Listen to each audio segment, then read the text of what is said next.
I hope that everybody is as excited as I am as we head into Zman Simchaseinu, the holiday of Sukkot. The Gemara in Avodah Zarah tells us that at the end of time, the non-Jews are going to come to Hashem and say that had we known that the reward for being part of your team would have been so great, so of course we would have kept Torah all these years and we would have followed in your Avodas Hashem. But we didn't know, so it's not fair.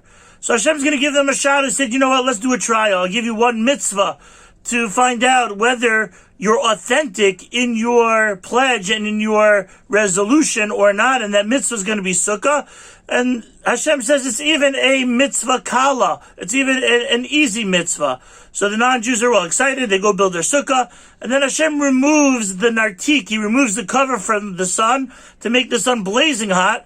And it's so hot and they're so uncomfortable. The non-Jews leave the sukkah. They kick the sukkah on the way out. And don't get to be included in the celebration of what's going to happen at the end of time. Why is it that of all mitzvahs that Hashem gives them, does He give them the mitzvah of sukkah?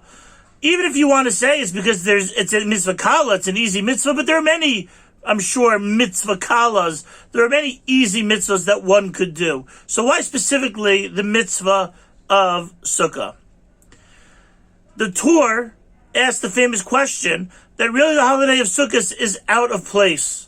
That really it should have been by Pesach, because the reason why we're sitting in the sukkah, and we should be thinking about this when we are sitting in the sukkah and fulfilling the mitzvah, that when we left Mitzrayim, so Hashem protected us either Sukkot mamish, either we sat in huts in the desert, or with the Ananei HaKavod, the clouds of glory protected us and provided us an unbelievable living experience.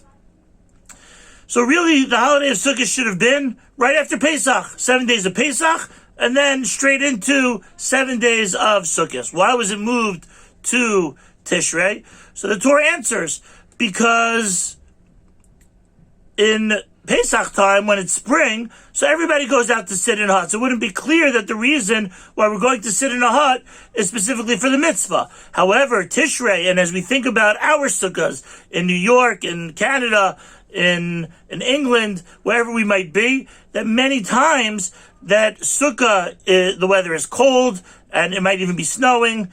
So that if we go eat in the sukkah, specifically during those times, it shows that specifically the reason why we're doing that is because we are dedicated to HaKadosh Baruch Hu. But if that's true, so then we could have maybe bumped Sukkot a little bit even further into the winter. Wouldn't that show even more Mesiras Nefesh?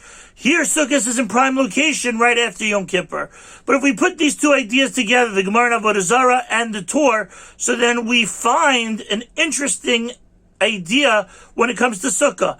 That maybe Sukkah is a tool, an instrument of tshuva. The same way that Hashem offered the non-Jews Sukkah to prove themselves changed from their past ways, so too we have the mitzvah of Sukkah after Yom Kippur to prove ourselves changed from the past days. The mitzvah of Sukkah is Teishukei Teduru. Live in your Sukkah the same way that you live in your house. Would we be willing to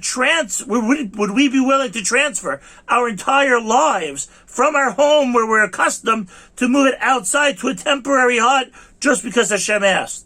There we were in Yom Kippur. Hashem hu Elokim, Hashem hu Elokim. Now comes the mitzvah of Sukkah to verify, oh yeah, Hashem hu Elokim, let's see how authentic and genuine you really were with that pledge. Let's see non-Jews. Let's see how genuine you are with your commitment that you want to be part of Team Torah. Would I be willing even to change my entire lifestyle just because this is what Hashem wants me to do? And perhaps this is why we read Kohelas on Sukkot. Kohelas starts, Havel Havalim, that everything is vain, all the material wealth that Shlomo Melech acquired in his life. So that's all Hevel, it's all nothing, it's not really, it doesn't have real intrinsic value. And if you read the first few psukim, there is a refrain about the sun. Tachas HaShemesh, Ein Chadash, there's nothing new under the sun. Why the stress on the sun? So I've experienced in my life a few times, and I'm sure we've all seen, that the sun has a bleaching effect. That when something is under the sun, it turns white. When something's white, so then it's hard to hide any other colors, any ulterior motives, should we say. that under the spotlight, so I can't really hide what I'm really thinking from the Bochi and Levavos. If it's not the spotlight, all right, so then if I'm not 100% into something, so maybe I could hide some intentions, hide some motivations, but under the spotlight, there is no hiding. Under the sun, there is no hiding. So on Sukkot, we're getting bleached. On Sukkot, everything is turning white. It's under the light. I'm finding out on Sukkot whether my motivations, my excitement for Hashem Hu Elokim, whether that was genuine or not. And maybe that's why in the Gemara Avodah Zarah, Hashem chose of all ways to get the non-Jews out of the Sukkah, He chose the sun. Not rain, not mosquitoes, not a smell, not anything else that the Gemara brings down would be reasons to leave the Sukkah, but specifically the sun. Let's blaze the sun. Let's bring it out in its full force, because this is how we're verifying the non-Jews' real intentions. The holiday of Sukkot for us is placed right after Yom Kippur to verify what we're really thinking.